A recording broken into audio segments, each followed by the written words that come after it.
Smart ইংলিশের আরও একটি এপিসোড নিয়ে চলে এসেছি আমি। আজকে আমরা পড়বো ক্লাস 11-এর একটি র্যাপিড রিডার, যেটার নাম হচ্ছে ম্যাকবেথ। ঠিক আছে, আগে আমি র্যাপিড রিডার থেকেই অ্যাজ ইউ লাইক ইটটা করানো হয়েছে, তোমরা অবশ্যই চেক করে নিতে পারো। আজকে তাহলে আমরা শুরু করি। এটার নাম হচ্ছে ম্যাকবেথ। তাহলে দেখো, ম্যাকবেথ লিখেছেন উইলিয়াম শেক্সপিয়ার। উনি হলেন একজন প্লে রাইট। প্লে রাইট কথার অর্থ হচ্ছে নাট্যকার। প্লে রাইটের বানান হচ্ছে PLAYWRIGHT, প্লে রাইট। এটা হচ্ছে নাট্যকার। আমাদের প্রথম চরিত্র হচ্ছে বা নাটকের নামই হচ্ছে আমাদের ম্যাকবেথ। তাহলে ম্যাকবেথ হচ্ছে এখানকার প্রধান চরিত্র, প্রোটাগনিস্ট। প্রোটাগনিস্ট কথার অর্থ হচ্ছে প্রধান, কেন্দ্র চরিত্র। ঠিক আছে, এটা প্রথম মঞ্চস্থ হয়, মানে প্রথম স্টেজের উপরে, যেহেতু এটা নাটক, প্রথম এটা স্টেজের উপরে উপস্থাপনা করা হয় 1606 সালে।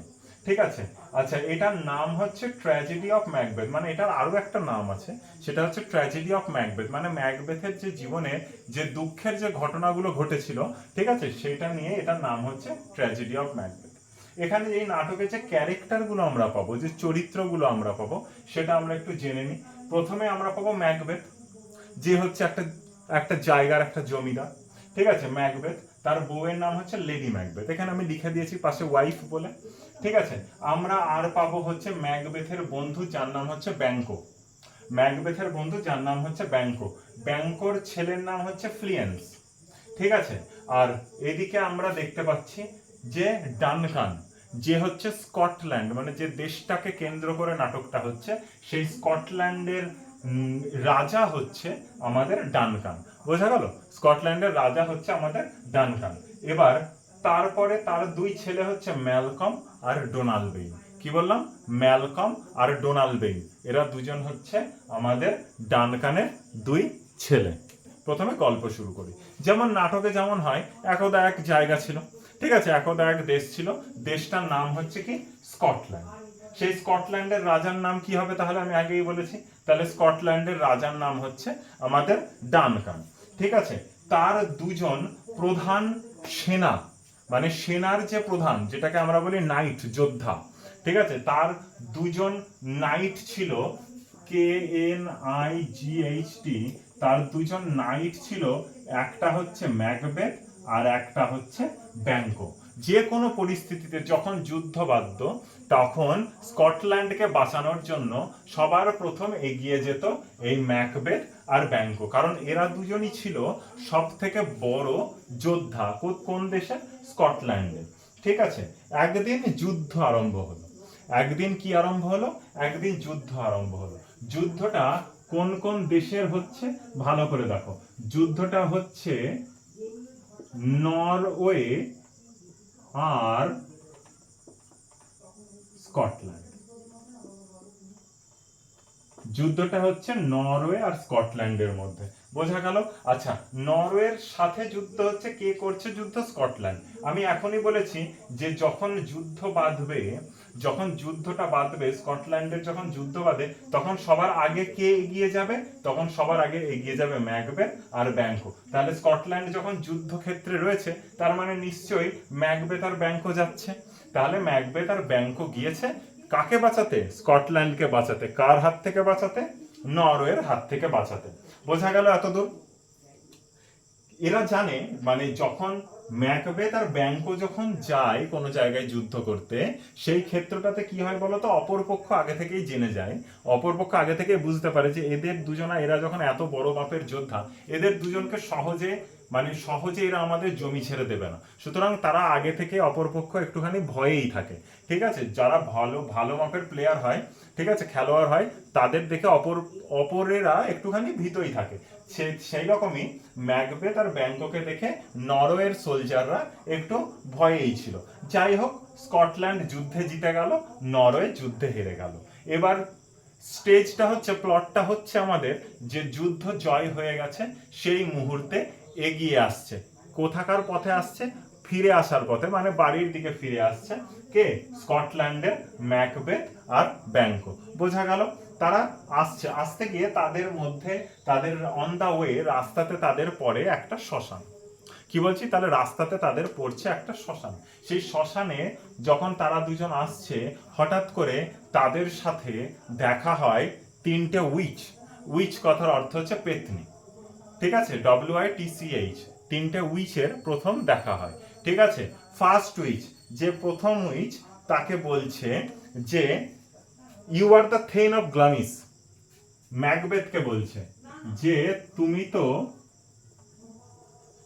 যে ম্যাকবেথকে বলছে যে তুমি তো গ্লামিস রাজ্যের জমিদার। ঠিক আছে, স্কটল্যান্ড তো একটা দেশ, সেটা তো অনেক কটা রাজ্য নিয়ে তৈরি, হ্যাঁ, তাই বলছে ফার্স্ট উইচ যে তুমি তো গ্লামিস রাজ্যের জমিদার, ম্যাকবেথকে বলছে কিন্তু। ঠিক আছে, এবার সেকেন্ড উইচ বলছে soon you will be, soon you will be the, soon you will be the thane of Cawdor. তুমি শীঘ্রই হতে চলেছ কিসের, COWDOR, তুমি হতে চলেছ কৌডার রাজ্যের জমিদার। তুমি কিসের হতে চলেছ, তুমি হতে চলেছ কৌডার রাজ্যের জমিদার। বোঝা গেল? এবার থার্ড উইচ, তিন নম্বর উইচ বলছে you will be the king of Scotland. তুমি, সব কিন্তু ম্যাকবেথকে বলছে। ঠিক আছে, তুমি কিছুদিনের মধ্যে কিসের রাজা হবে, স্কটল্যান্ডের রাজা হবে। তাহলে প্রথম উইচ কি বললো, প্রথম উইচ বললো তুমি গ্লামিসের জমিদার। দ্বিতীয় উইচ বললো তুমি সুন, তাড়াতাড়ি হবে কৌডার রাজ্যের জমিদার। আবার থার্ড উইচ বললো তুমি হতে চলেছ স্কটল্যান্ডের সম্রাট। বোঝা গেল এতদূর? এবার এই সমস্ত কথাগুলো যখন বললো, তখন থার্ড উইচ, এদের ম্যাকবেথের সাথে তো ব্যাংকো আসছিল, তার মানে ম্যাকবেথ আর ব্যাংকো পাশাপাশি ছিল, সব কথা ম্যাকবেথকে বলবে আর ব্যাংকো দাঁড়িয়ে শুনবে, তা তো হয় না।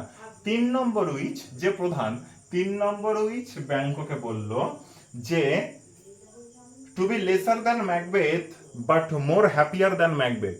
তুমি হয়তো ম্যাকবেথের থেকে ক্ষমতায় কম থাকতে পারো, তুমি হয়তো ম্যাকবেথের থেকে ক্ষমতা, সম্পত্তি, প্রতিপত্তিতে তুমি হয়তো কম থাকতে পারো, কিন্তু ম্যাকবেথের মনে কখনো আনন্দ থাকবে না। তুমি ম্যাকবেথের থেকে বেশি সুখী হবে, ঠিক আছে, বেশি খুশি থাকবে। এটা বলেছিল ব্যাংকোকে। ঠিক আছে, আর বলেছিল যে থার্ড উইচই বলেছিল ব্যাংকোকে যে ফ্লিয়েন্স, তোমার ছেলে কিন্তু স্কটল্যান্ডের একদিন রাজা হতে পারে, তোমার ছেলে একদিন স্কটল্যান্ডের রাজা হতে পারে, জাস্ট এই কথাটুকুই সে বলেছিল। ঠিক আছে, ব্যাংকো এইসব নিয়ে আর কিছু অত মাথা ঘামায়নি, ভেবেছে যে যাই হোক পাসিং একটা থট, সে জাস্ট একদম ভেবে নিয়ে সে ছেড়ে দিয়ে চলে গেছে। ম্যাকবেথ কিন্তু এটা নিয়ে বারবার মনে মনে ভাবছিল। কেন ভাবছিল? তার কারণটা হচ্ছে তার ভাবনাটা, কোনো কিছু ভাবনা আমাদের যখন মনের উপরে চেপে বসে, তখন আমরা মানে কোনো কিছুর প্রমাণ না পেলে তো সেই ভাবনাটা চেপে বসতে পারে না। কেমন ভাবে আমরা জানতে পারলাম, সেটা হচ্ছে ম্যাকবেথ যখন আর ব্যাংকো যখন এই যুদ্ধ জয় করে ফিরে আসছিল অন দা ওয়ে, সেই রাস্তাতেই হঠাৎ করে আমাদের ডানকান, ঠিক আছে, যে সম্রাট ডানকান, সে একজন লোক পাঠায়, মানে তার দূতকে পাঠায়। ঠিক আছে, তার দূতকে পাঠায় কার জন্য, ম্যাকবেথের জন্য পাঠায়। পাঠিয়ে কি বলে যে তুমি তো গ্লামিস রাজ্যের জমিদার ছিলে, আজ থেকে তুমি কৌডার রাজ্যেরও জমিদার হবে। এইটা বললো সেই দূতটা, কাকে বললো, ম্যাকবেথকে বললো। তখন ম্যাকবেথের মনে কি জাগবে, তখন ম্যাকবেথের মনে জাগবে যে তাই তো, তাহলে উইচ গুলো তো আমাকে ঠিকই কথা বলছিল, তাহলে উইচ পেটনিং গুলো তো আমাকে ঠিক কথাই বলছিল, হ্যাঁ কিনা। দেখো, যখন আমরা কিছু ভাবি বা কিছু বলি, তখন হয়তো আমাদের বাড়িতে প্রত্যেকেরই মা বলে যে দেখ তুই এইটা কর, এইটা হবে। যখন আমরা হয়ে যায়, তখন আমরা মাকে কি বলি, এই তুমি বলেছিলে বলে হয়েছিল। তাহলে ব্যাপারটা হচ্ছে ঠিক তেমনই, এতক্ষণ সেও কিছু মানছিল না ব্যাংকোর মতো, কিন্তু যখন সে দেখলো যে সাডেনলি সে কৌডার রাজ্যের জমিদার হয়ে যাচ্ছে, তখন তার মনে একটা আশা বাঁধছে যে আচ্ছা, তাহলে আমি এরপরে স্কটল্যান্ডেরও রাজা হতে পারবো। বোঝা গেল? সে নিজে নিজে মনে মনে ভাবতে লাগলো এরপরে আমি তাহলে স্কটল্যান্ডের রাজা হব। ঠিক আছে, শুধু যদি সে মনের মধ্যে এই আলোচনাটা রাখতো বা যেটা শুনেছিল সেটা যদি সে মনের মধ্যে রাখতো তাহলেই হয়ে যেত, কিন্তু সেটা তো রাখেনি। সে বাড়িতে এসে তার স্ত্রী বউয়ের নাম কি, লেডি ম্যাকবেথ, সে লেডি ম্যাকবেথকে এই সমস্ত ঘটনাটা সে খুলে বলল। ঠিক আছে, সমস্ত ঘটনাটা খুলে বললো। এবার যখনই খুলে বলা হলো, যখন এইরকম সম্পূর্ণ আলোচনাটা হলো, তখন কি বলছে না, তখন লেডি ম্যাকবেথের বক্তব্য হচ্ছে যে, লেডি ম্যাকবেথের বক্তব্য হচ্ছে তাহলে তো তুমি তো সম্রাট হচ্ছ, মানে ম্যাকবেথকে বলছে যে তাহলে তুমি তো সম্রাট হচ্ছ, তাহলে সম্রাট হতে গেলে প্রধান পথের কাঁটাটাকে, প্রধান পথের কাঁটাটা হচ্ছে আমাদের ডানকান, তাহলে ডানকানকে মেরে দাও, অ্যাজ সিম্পল অ্যাজ দ্যাট। ডানকানকে মেরে দাও, তাহলেই তুমি সম্রাট হয়ে যাবে, আর তোমার রাস্তায় কেউ নেই, তুমি জাস্ট ডানকানকে হত্যা করে দাও, তাহলে তুমি রাজা হয়ে যাবে। আচ্ছা, এইবার দেখো, তাহলে ডানকানকে হত্যা করার জন্য, ডানকানকে হত্যা করার জন্য তাহলে কি করছে না, ম্যাকবেথ একটা প্ল্যান বানানো আরম্ভ করছে। ডানকানকে হত্যা করার জন্য কি করছে না, ম্যাকবেথ আর লেডি ম্যাকবেথ একটা প্ল্যান বানাচ্ছে। আমাদের ম্যাকবেথ আর লেডি ম্যাকবেথ যে প্রাসাদে থাকতো সেই প্রাসাদটাও আমাদের ডানকানই দিয়েছিল, ঠিক আছে।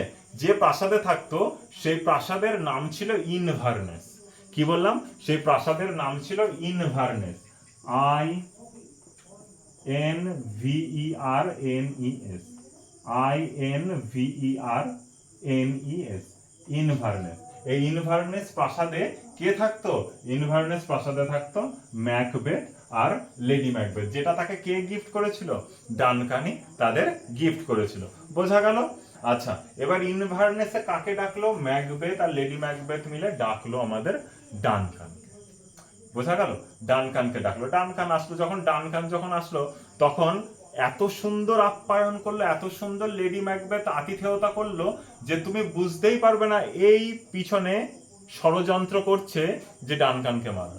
বলছে আসুন দাদা আসুন, বসুন, আপনার জন্যই তো আমি অপেক্ষা করছিলাম। মানে এত সুন্দর, আর কি পরিষ্কার কথায় মাখন লাগানো, ঠিক আছে, এত সুন্দর সে মানে কি বলবো আবভাব করলো, যেন সে বুঝতেই দিল না যে পরবর্তীতে তার কি হতে চলেছে। ঠিক আছে, যখন তাদের রাত্রিবেলা খাওয়া দাওয়া হয়ে গেল, ডানকান এসেছিল, তার সাথে ম্যালকম, ডোনাল্ডবেইন, তিনজনাই এসেছিল। রাতের খাওয়া দাওয়ার কমপ্লিট যখন হয়ে গেল তখন ডানকানের জন্য একটা আলাদা শোবার ঘর দেওয়া হয়েছে। ডানকান সেই ঘরে গিয়েছে। ডানকান সেখানে যখন শুতে গেল, প্রথমে লেডি ম্যাকবেথকে বললো যে যাও তুমি গিয়ে ডানকানকে স্ট্যাব করে আসো, মানে ছুরি দিয়ে আঘাত করে আসো।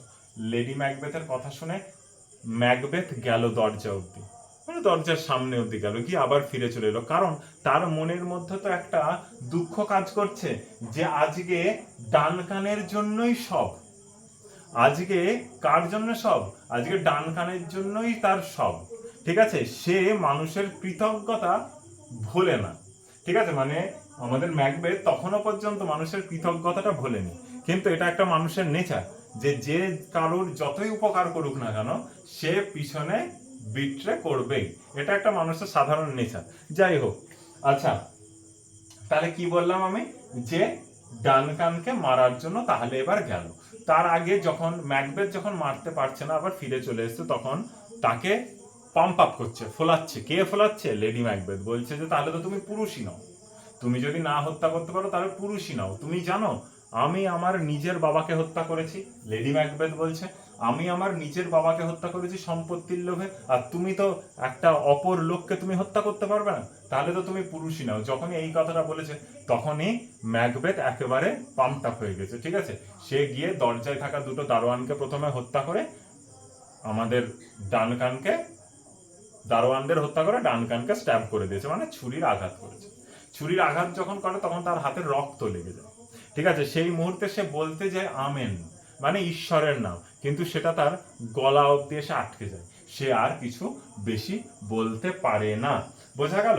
এই ঘটনাটা ম্যালকম আর ডোনাল্ডবেইন, ডানকানের দুই ছেলে, তারা কিন্তু দেখেছিল। বোঝা গেল? তারা দেখেছিল। পরবর্তীতে ম্যাকবেথ এদের দুজনকেও হত্যা করতে যাচ্ছিল, কিন্তু তারা তার আগেই পালিয়ে গেছে। এটা হচ্ছে খুব গুরুত্বপূর্ণ। ঠিক আছে, ম্যালকম পালিয়ে গিয়েছিল ইংল্যান্ডে,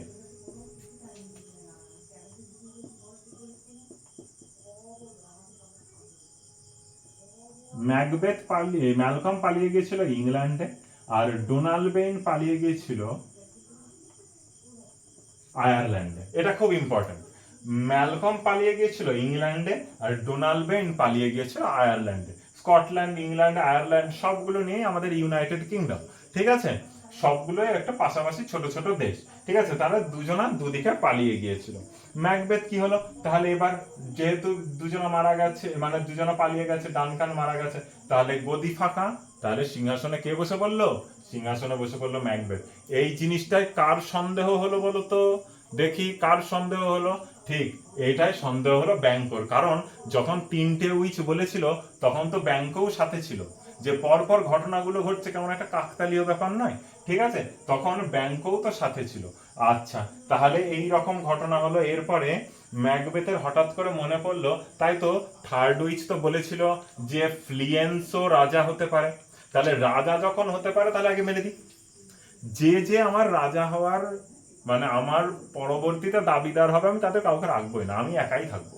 ঠিক আছে, সেই বুঝে সে ব্যাংকো ফ্লিয়েন্স এদের সকলকে ডাকলো বাড়িতে। কিসের জন্য? নিমন্ত্রণের জন্য। ইতিমধ্যে ম্যাকবেথের মধ্যে একটা সমস্যা দেখা দিয়েছে, সে যেদিকেই যাচ্ছে সেদিকেই শুধুমাত্র সে ডানকানকে দেখছে, কারণ সে তো পাপী, সে তো ভুল করেছে না। সে চারিধারে কাকে দেখছে? সে চারিধারে শুধুমাত্র আমাদের ডানকানকে দেখছে। আচ্ছা, এবার দেখো, তখন সেই মুহূর্তে আমাদের সেই মুহূর্তে ম্যাকবেথ বলবে যে অল দ্য ওয়াটার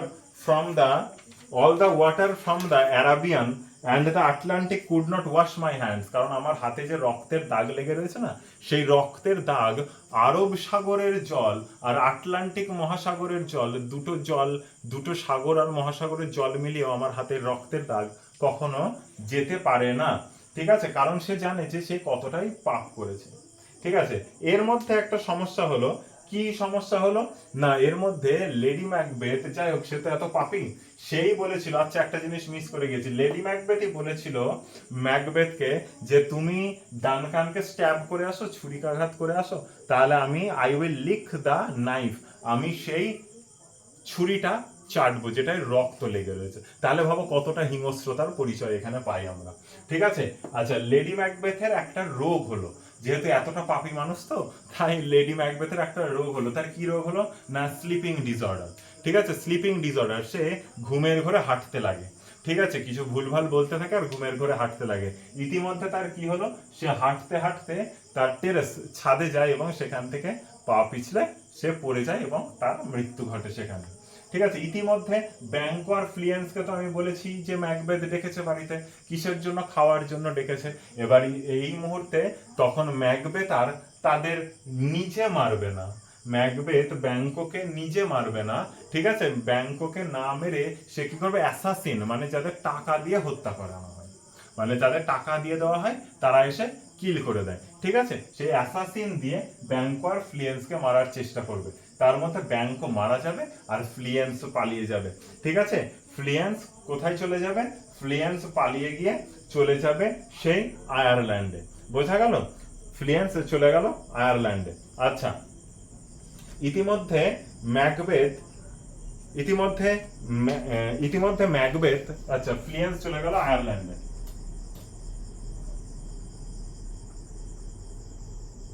আচ্ছা, ফ্লিয়েন্স চলে গেল আয়ারল্যান্ডে।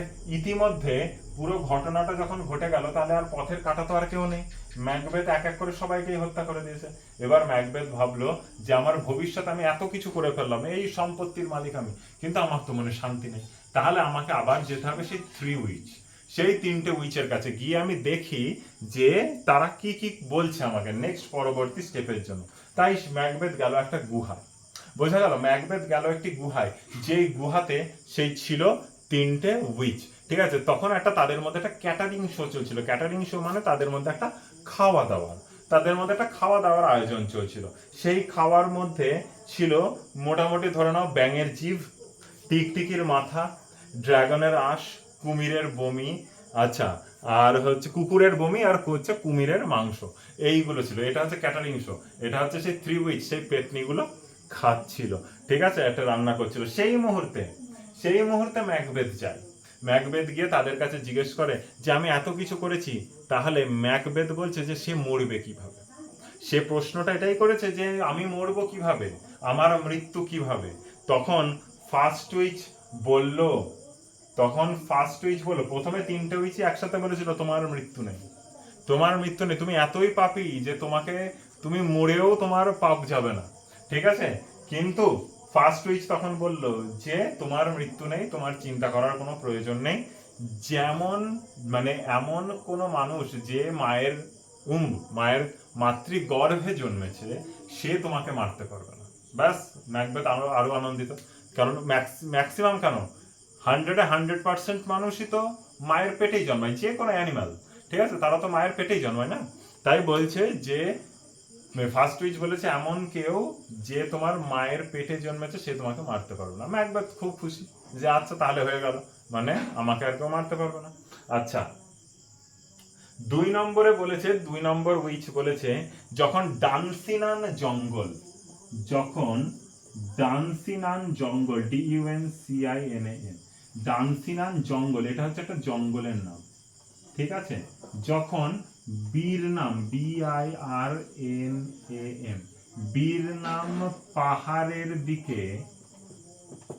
দিকে এগিয়ে আসবে, যখন ডানসিনান জঙ্গল যখন বীরনাম পাহাড়ের দিকে এগিয়ে আসবে সেই মুহূর্তে, ঠিক আছে, তোমার মৃত্যু হতে পারে, ঠিক আছে। এবার সে তো ভাবলো যে বীরনাম পাহাড়ের দিকে এগিয়ে আসবে, একটা জঙ্গল এগিয়ে আসবে, এটা তো সম্ভব না, তাই সে আরো খুশি। আচ্ছা এরপরে সে বললো যে একটু থার্ড উইচ বললো যে একটু ম্যাকডাফের থেকে একটু দূরে থেকো।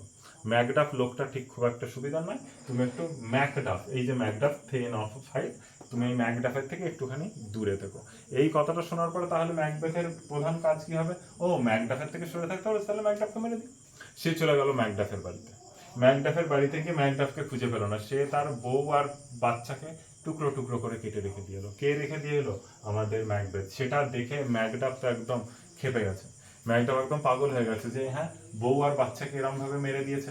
এবার সে কি করছে না, সে ম্যাকডাফ রেগে, এবার ম্যাকডাফ চলে গেল কোথায়? ম্যাকডাফও চলে গেল আমাদের এই আয়ারল্যান্ডে। আয়ারল্যান্ডে আগে থেকে কে কে আছে? আয়ারল্যান্ডে আগে থেকে আছে ফ্লিয়েন্স, আয়ারল্যান্ডে আগে থেকে আছে ডোনাল্ড বেইন, আবার চলে গেল কে? ম্যাকডাফ। তার মানে এখন আয়ারল্যান্ডে 3জন গোষ্ঠীর লোক চলে এসছে। সেখানে কি তৈরি হচ্ছে? একটা রিভোল্ট। রিভোল্ট মানে সেখানে একটা যুদ্ধের প্রস্তুতি নেওয়া হচ্ছে। কার বিরুদ্ধে? ম্যাকবেথের বিরুদ্ধে। কেন? ম্যালকম ডোনাল্ড বেইন জানে ডানকানকে মেরেছে ম্যাকবেথ, ফ্লিয়েন্স জানে ব্যাংককে মেরেছে ম্যাকবেথ, ম্যাকডাফ জানে যে তার ছেলে মেয়েকে মেরেছে ম্যাকবেথ। সুতরাং একটা রিভোল্ট একটা তৈরি হচ্ছে, তারা নতুন একটা যুদ্ধের প্রস্তুতি নিচ্ছে, মানে যুদ্ধ কৌশল তারা শিখছে, ঠিক আছে। যেখান থেকে আমাদের শুরু হয়েছিল গেরিলা যুদ্ধ, মানে কোনো কিছুর আবহে, মানে কোনো কিছু দিয়ে আমরা ঢাকা দিয়ে সেই রকম ভাবে লুকিয়ে যুদ্ধ করে, যেটা সকলের সামনে লোকে বুঝতেই পারবে না যে সে কেমন ভাবে আছে, ঠিক আছে। তখন কি করলো তারা? এই সকলে মিলে এসে ডানসিনান জঙ্গলে আশ্রয় নিল। যারা রিভোল্ট করছে মানে লড়াই করছে, তারা ডানসিনান জঙ্গলে এসে আশ্রয় নিল। ডানসিনান জঙ্গলে এসে আশ্রয় নিয়ে, ডানসিনান জঙ্গলে এসে আশ্রয় নিয়ে কি করছে না, তারা সে গাছের ছাল, তারপরে হচ্ছে ডালপালা দিয়ে একদম এমন ভাবে সেজেছে, ঠিক আছে, যেন মনে হচ্ছে যে পুরো জঙ্গলটাই, যেন তাদের দেখেই মনে হচ্ছে এরাই আসল জঙ্গল। তারা যখন হেঁটে হেঁটে এগিয়ে আসছে যেন মনে হচ্ছে বীরনাম পাহাড়ের দিকে সেই ডানসিনান জঙ্গলটা এগিয়ে আসছে। এবার তো সে উইচের কথা ঠিক হচ্ছে যে যখন জঙ্গল এগিয়ে আসবে তখনই তোমার মৃত্যু হবে পাহাড়ের দিকে। ম্যাকবেথ উপর থেকে দাঁড়িয়ে, তার ক্যাসেলের উপর থেকে দাঁড়িয়ে এই ঘটনাটা দেখছে। আর ম্যাকবেথকে ওই লড়াই ক্ষেত্রে হত্যা করবে ম্যাকডাফ। কারণ হচ্ছে ম্যাকডাফ মায়ের পেটে জন্মানো বাচ্চা নয়, বা মায়ের পেটে জন্মানো মানুষ নয়। ও হচ্ছে আমাদের মহাভারতে যেমন আমরা পড়েছিলাম কর্ণ যে ভগবানের আশীর্বাদ প্রাপ্ত, ঠিক আছে, ম্যাকডাফ হচ্ছে আমাদের তেমনই একটা ভগবানের আশীর্বাদ প্রাপ্ত একজন সন্তান। সুতরাং ম্যাকডাফ ম্যাকবেথকে একদম একদম পুরো তরোয়াল দিয়ে পুরো একদম ছিন্ন ভিন্ন করে দেবে। এইভাবেই ম্যাকবেথের পুরো নাটকটা শেষ হলো, ঠিক আছে। আর ডোনাল্ড বেইন যেহেতু বড় ছেলে ডানকানের, ম্যাকবেথের পরে ডোনাল্ড বেইন রাজা হলো। এই হচ্ছে আমাদের টোটাল ম্যাকবেথ নাটকটা। আশা করি বুঝতে কোনো সমস্যা হয়নি। যদি কোনো সমস্যা থাকে অবশ্যই কমেন্ট করে জানাবে, একদম কমেন্ট করে জানাতে ভুলবে না। চ্যানেলটাকে লাইক, শেয়ার, সাবস্ক্রাইব অবশ্যই করবে। Thanks for watching.